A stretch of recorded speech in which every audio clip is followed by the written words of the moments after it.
Victoria Crosby. Welcome to Kevin's Corner TV. Before we get to the book that you did with Tender Fire Books and Us. I wanted to talk a little bit about poetry and kind of how you got started in poetry.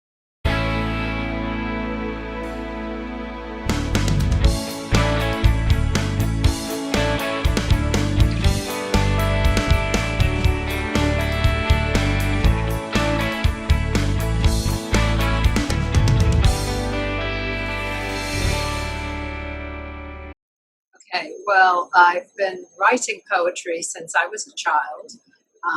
I grew up in England where poetry is a big part of the education process, and we had to memorize lots of poetry and also nursery rhymes. And my grandmother used to read to me from books by A.A. Milne, Winnie the Pooh, and all those children's poems. So I sort of grew up on it. And also coming from a musical background, poetry is musical. It's like song lyrics. So I just came to me naturally. And I write in rhyming verse, which comes, again, as I said, comes naturally to me. I've tried to not make my poems rhyme, but they usually end up rhyming anyway. So I figured, why fight it? Why do you say that you try not to make them rhyme? Do you think that's... Well, because some years ago, I joined a poetry group, and it was actually in Glen Cove at what was then the School Street Deli. I don't know if you remember that. Oh, yeah. Yeah. So it was a group called Performance Poets. They put a little blurb, I think, in a penny saver or something. It's going back maybe 30 years or so. So before that, I'd been only writing poems, little poems for people's birthdays, anniversaries, friends, special occasions, things like that. And so I joined that group, and it was some of the people in that group who wrote different styles of poetry, haiku, and things like that, suggested I try to write without rhyming. Oh, okay. But, some of the greatest poets have written in rhyme. So, and since it comes naturally, and a lot of poets who write in rhyme go to rhyming dictionaries or to the internet or whatever, and I don't need to do that, like I said, why fight it? Right. Yeah, so. And so for people who want to get into poetry and stuff, what are some of your suggestions that you would... Well, I have taught classes. I've taught children. I've taught in Glen Cove at the After 3 school program that's part of the Youth Bureau. I've taught adult classes. And I think poetry is a form of expression.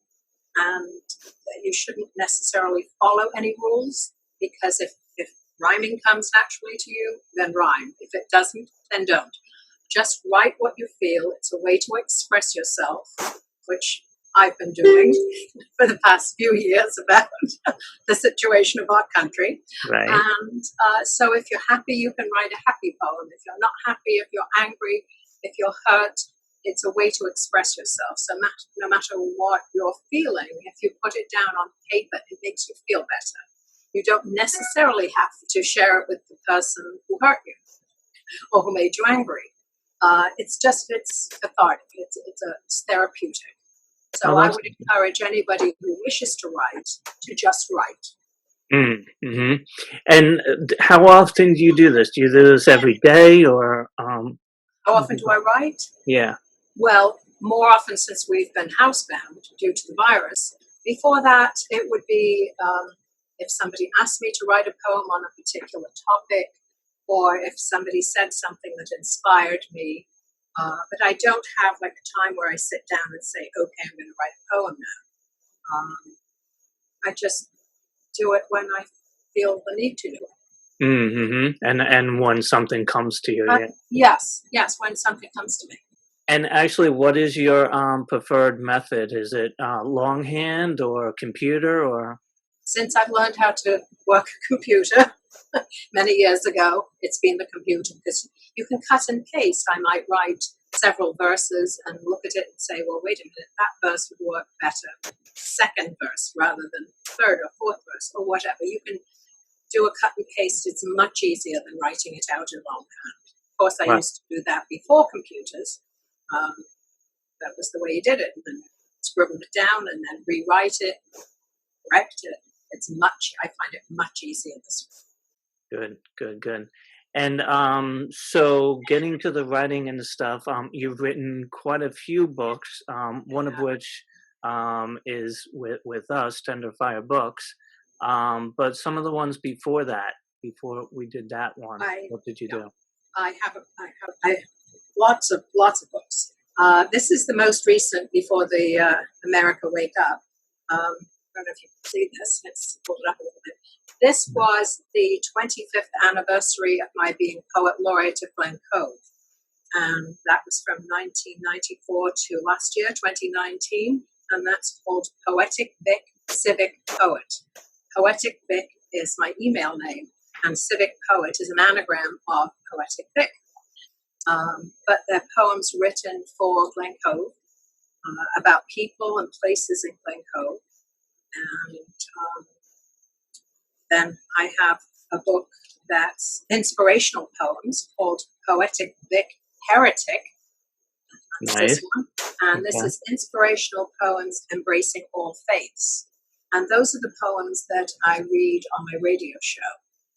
It's a weekly radio show on WHPC 90.3. And I call it Your Sunday Morning Sanctuary, your place for relaxation and inspiration. It's on Sunday morning at 7 a.m. And those I put onto CD with music in the background, so I don't have to read them each time on the show. I just play the CD. Nice. And then I've got Poetic Vic Hysteric, which is funny poems. And those, a lot of them were jokes. So if somebody tells me a joke, or if I read a joke on the internet or somewhere, I take it and put it into rhyming verse. And then this one is called Brit-Centric. This one I wrote for the DBE, which is a group I belong to, the Daughters of the British Empire. It's for women of British birth and heritage. And these are all, as it says, Brit-Centric. They're all about the royal family, about places in England, different poems about things, English things pertaining to England. So, Nice. And then I have a book of poems that I wrote in tribute to Elvis Presley. I was going to say, I see the pillow back there. Big fan, right? My Elvis memorabilia in my office. I wrote that book some time ago. It's a tribute to Elvis. It tells his life story in rhyming verse. And I've been doing the radio show twice a year on the anniversary of his birth and death on WHPC. That's January the 8th is his birthday, August 16th is his death day. And the poems tell his story, which I intersperse with music. So we start out, with music from the 50s and go up to the 70s. Nice. And then, of course, the book that I wrote with you last year, The America Wake Up. This chronicles from 2016 to 2019. Tell us about what that is and how that came about. Well, I was writing these poems because I was angry. I said, write to express your feelings. I was angry. And I started to write poems about what was going on in our country. And I was sending them on the internet to friends. People were saying, this is fabulous. You have to publish this. You have to put it in a book. And then one friend who was actually an editor said to me, when she said it, I thought, well, okay, I've got to do this. So I decided to do 45 poems for obvious reasons, but there were more than 45. Right. Because every day there was new stuff coming out that was making me angry. Right. And that's what's happening again. I hadn't planned to write another one on the same topic, but this is happening. I've got already 6 poems. I've got one called It's Not My Fault. I've got 2 called The Trump Virus, Part 1 and Part 2. Then, what did I do next? We've done these within the last week. He Just Doesn't Care. And then one called No Quid Pro Quo. And then the latest one, which I can read without offending anybody, is called 2020 Heroes. Oh, actually, political affiliation. This is one that's written in tribute to the heroes of this crisis. Years ago, I wrote a tribute to heroes for the people who were the first responders to 9/11. And I usually read that every year in Glen Cove at the ceremony. Right. So this is another one. And if we ever have some kind of tribute to heroes of this virus crisis, I hope to be reading this. That's great. So they're all political commentaries on the ones in America Wake Up, yes. Right. And my latest is nice. So with all this, we might have a volume 2 coming out soon, huh? Possible. Depends how long this goes on and how much he irritates me. Yeah. Well, very good. I must say it's strange to have him as a muse, but yeah, my creative juices have been flowing. It just works for you, right? Yeah. No, he's been making me angry long before he became president. But I never wrote poems, and I've not liked other presidents, but not ever been inspired to write poems against, say, George Bush or Ronald Reagan or even Nixon. Right. All right, cool. So do you want to read one of your favorite poems to us? One of from the book? Yeah. I've been posting a few of them on the internet. Okay. And obviously people can buy the book on Amazon and through Tender Fire Books website. You're on there as well. This one is called Twofaced Trump. Okay. And although I wrote this last year, I had cut out an article from a magazine and I saved it. And then I wrote the poem because when this happened, it really annoyed me. Trump has no respect for art and architecture, but what more can you expect from a boorish, uncultured personality whose only interest is me, me, me? He promised to donate many years ago in New York Art Deco reliefs, but as usual, he was just all talk. In 1980, the building that was once Bonwit Teller was destroyed by this lying fella. He said that the sculptures cost too much to save, so he chose to destroy them and never gave those beautiful artifacts by Ely Jacques Kahn to the Metropolitan Museum.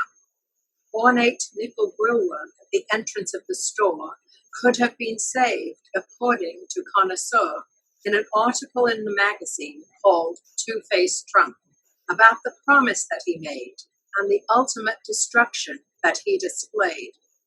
He proved again that he doesn't care, which shows that he's no better than the art and history destroying Taliban. And that's a picture of the Art Deco that was on the building.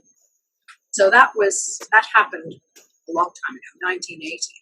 Right. So that's from that book. Right. So I probably annoyed a lot of Trump supporters. Like, you know what?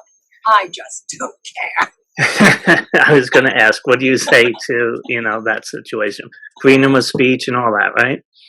Yes. Yeah. Yes. What America was founded on, and people are entitled to their opinions. And you're basing a lot of your poems on facts too. Oh, absolutely. They're all based on facts. Yeah, and direct quotes and all that. Yes. Right. Good. All no right. False news. No fake news. No fake news. No, definitely not. Definitely not. Yeah. So if you'd like me to read the 2020 Heroes. Yeah, that's a new one that is not in the book. Just wrote that yesterday, actually. Okay. Yeah, let's hear that. Okay. The true heroes of this worldwide crisis of health are not the politicians who only seek to increase their wealth, not the so-called leaders, although there are some who appear to have qualities of leadership and seem sincere, but the doctors, nurses, and workers in healthcare, the people in supermarkets and food stores who work there, the restaurants that prepare meals for delivery and takeout, Let's give them all a thank you shout out. The EMS workers, firefighters and police, postal workers and UPS. Without all of them, we'd be in a right old mess.